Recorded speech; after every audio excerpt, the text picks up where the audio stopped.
엠넷 오디션 프로그램 프로듀스 시리즈 투표 조작 피해자가 이가은, 한초원, 구정모, 이진혁, 금동현 등으로 밝혀졌습니다. 서울고등법원 재판부는 투표 조작으로 피해를 본 출연자들의 명단을 공개했습니다. 이가은과 한초원의 조작 전 최종 순위는 각각 5위와 6위였습니다. 또 구정모, 이진혁, 금동현은 시즌4에서 각각 6위, 7위, 8위를 기록했으나 투표 조작으로 인해 데뷔를 하지 못했습니다. 재판부는 방송 프로그램의 공정성이 현저히 훼손됐고 연습생들과 시청자들을 속이고 농락하는 결과가 야기되었을 뿐 아니라 일부 연습생은 방송에 출연하여 인지도를 높이고 데뷔할 기회를 박탈당했다. 이 사건으로 인해 가장 큰 피해를 입은 사람은 순위 조작으로 억울하게 탈락된 연습생들이라고 덧붙였습니다.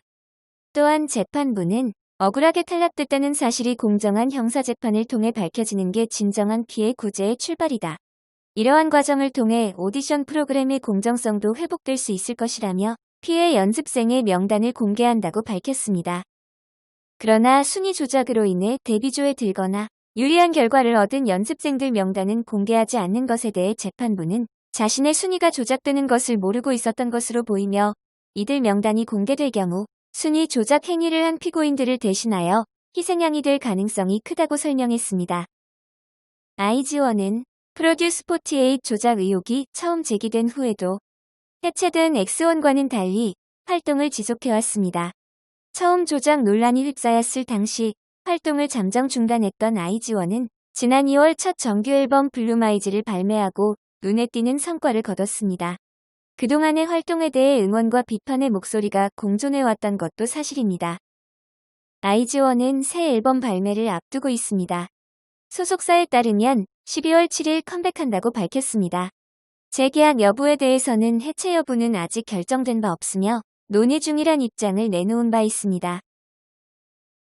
하지만 재판부에서 구체적으로 피해자 명단을 공개한 상황이라 아이즈원의 재계약 문제는 이전과는 또 다른 국면에 직면했다고 볼 수 있습니다.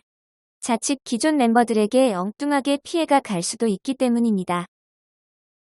법원에서 피해자 명단을 밝힌 만큼 향후 재계약 가능 여부를 논의할 때 이 부분이 해결되어야 할 부분이라고 보여집니다. 컴백 무대와 계약 기간 만료를 앞둔 아이즈원, 오늘 재판부의 판결이 어떤 영향을 주게 될지 귀추가 주목됩니다.